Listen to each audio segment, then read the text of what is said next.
Hello friends and welcome back to my channel, All Things Trek 47. Bienvenidos. Thanks so much for being here. Today I'm going to give a quick update on my free-to-play account that I created for my Returning to STO series. If you haven't watched the previous two videos in that series, I'd recommend you go watch those first. I'll put a link to that playlist where you can find those videos down in the description of this video. This video is a loose collaboration with my friend Joe from Joe and STO Blog. And if you haven't checked out his blog, please go ahead and do so. I'll leave a link to that also down in the description where you can check that out.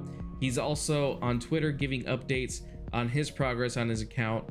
He's on Twitter as @CardGameNut, so check him out there as well.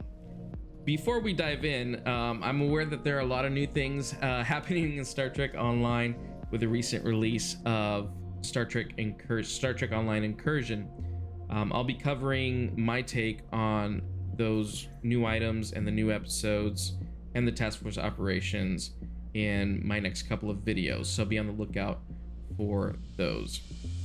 All right, so now that that's out of the way, I'm gonna go ahead and dive in and show y'all my Jem'Hadar character and how he's doing and how the account has progressed since the last video. Here is Tamak, and we are on Deep Space Nine, and I just like that as my my home away from home.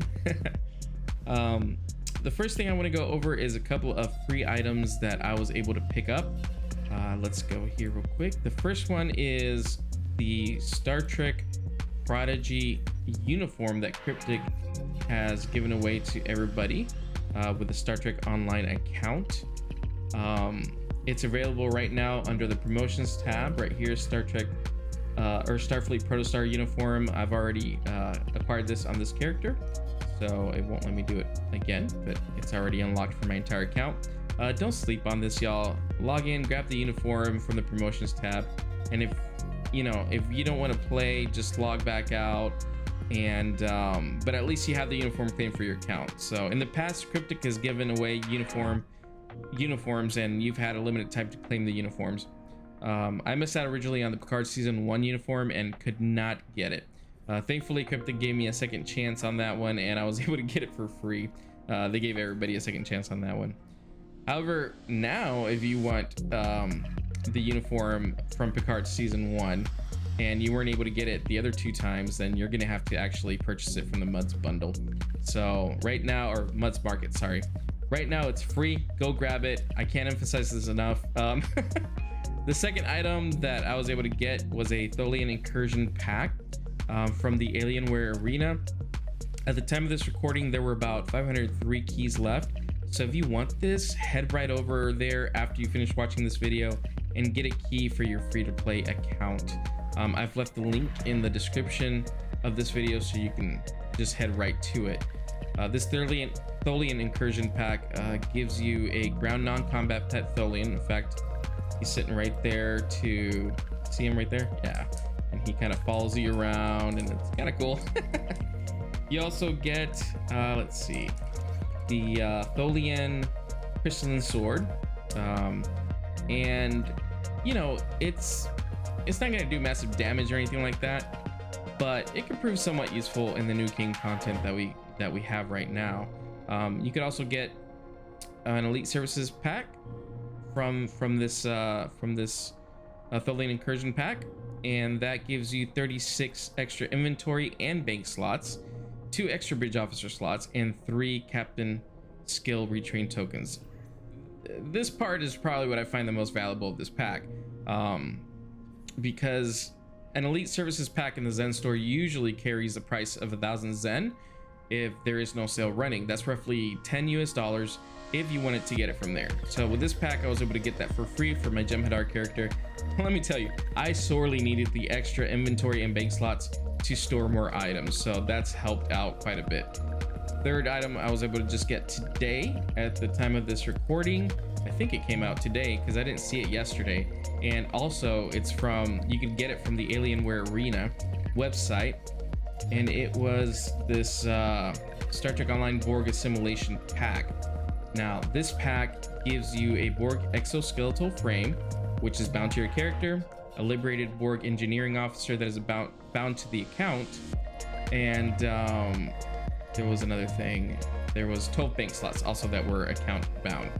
I'd say the only thing here that you have to make sure about is, you know, the Borg exoskeletal frame, because it is bound to the character that you claim it on. So make sure that you claim this Borg Assimilation pack on the character, specific character that you want to have the Borg exoskeletal frame body armor. So I'm gonna put the stats of that body armor up right now, so you guys can take a look at that. Feel free to pause the video here if you need a longer look at it. The armor also comes with a costume unlock. It looks like this. By the way, I grabbed both of these captures from the STO wiki, which is an amazing resource for anybody interested in gaining more information on Star Trek Online. I've also left the direct link to this giveaway in the description of this video for your convenience. Now that we've discussed the free items that I was able to acquire for this character, let's talk about how much dilithium I've made on this character. Last I saw, Joe had over 300,000 dilithium acquired on his character. If he were to convert the dilithium to Zen at the current rate, he'd be able to get over 600 Zen. That's pretty fantastic. I mean, given the short amount of time that he's had the account, I haven't been able to be as diligent on farming dilithium from the game. So far I've gathered a total of maybe 139,809 dilithium overall, give or take a couple hundred. My first 3,200 I used to, actually my first 32,000, sorry, I used to grab Phoenix prize pack or Phoenix prize boxes, and my second 40,000 I also used it on Phoenix prize boxes to acquire things like Admiralty ship cards, duty officers, ground weapon items, and space weapons like the prolonged engagement photon torpedo and phaser array. All the ground items and space weapons that I've grabbed from the Phoenix prize packs are items that are account unlocked once you grab them.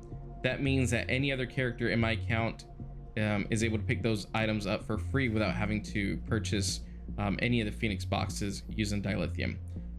I do wish that I'd spent some more time trying to grab dilithium, because I bottlenecked myself in another area, which is how much EC I could have at a time. But if I had enough dilithium to convert to 500 Zen, I could grab the energy credit cap increase from the Zen store, and that would raise my EC cap from 15 million, I believe it is, to 2 billion.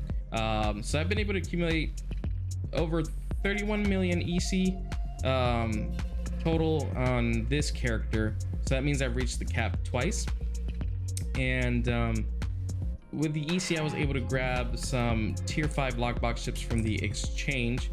You see some right here. I also purchased three starship traits, actually 2 starship traits, not 3.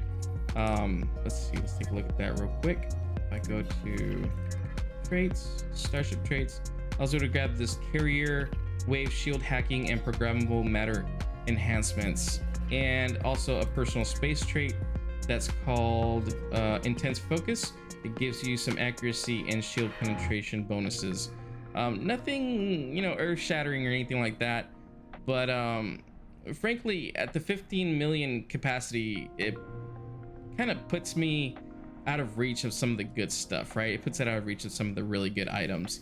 So, you know, I hate having to continue to turn in drop items for EC when I reach that cap so quickly, and I keep having to purchase things that I don't necessarily want or need. I wish I could grab some of the pricier items, but the cap is just really, you know, kind of killing me at this point. So it's pretty easy overall to get Zen, you know, or get EC in this game.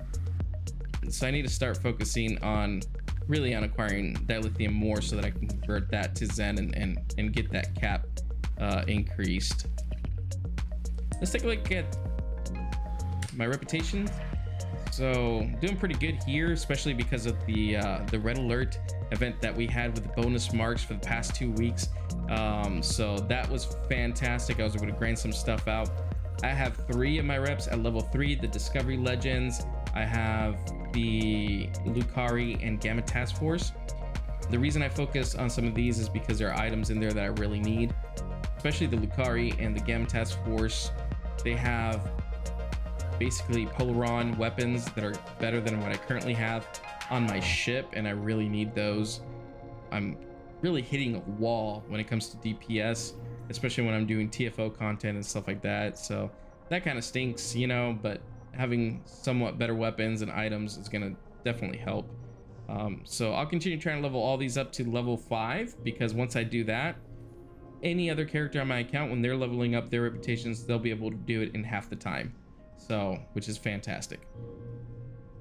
For those of you who didn't know, there's a new event out right now. If we go here to events, featured event is a Borg Tesseract, and this, if you play for 20 days in a row or for 20 days total, once a day, and complete the basically the daily requirements, you'll be able to get the reward. Now this event is going on until October 12th, so you have some time to get in there and do this. What are the rewards? Well, let's take a look real quick. We have the adaptation personal shield. We have the universal kit module adaptation vinculum, which is kind of a healing and resistance type of kit module. And then you have what I'm most excited about, the Infinity Modulator Rifle. Now this was first introduced in Star Trek Voyager Elite Force game back. It was released back in September of 2000, I believe. So yeah, roughly 23 years ago, if you could believe that. I remember playing and loving that game. It was a first-person shooter. You got to interact with some of the Voyager crew, and it was just glorious. The Infinity Modulator Rifle was designed in part by 7 of 9 in that game, specifically to combat the Borg and their adaptation to weapons fire. Of course, many people in the Star Trek gaming community know it by its shorter name, the iMod, which is written right here too. So yeah, super excited to get this rifle. So I definitely recommend that, you know, you do the event, grab these goodies, especially if you have a free-to-play account. They're probably better than the average ground gear that is unlocked for your entire account. So don't sleep on this one. Definitely this, you know, to be able to have this unlocked for your entire account and for your characters that are leveling up, this gear is going to be better than what they start off with for sure. And you might actually be able to carry this all the way up to level 65 and keep using the same equipment. So don't sleep on it. Definitely go ahead and play this event. All right, y'all, I think that's going to be it for me for this episode of the Returning to STO series. I hope that y'all are enjoying following along in this video series, and please remember to hit that like button if you enjoyed the video. Also, if you'd like to join our Discord community, the link to that is in the description below also. Thanks again for watching, y'all. Live long and prosper. See you in the next one.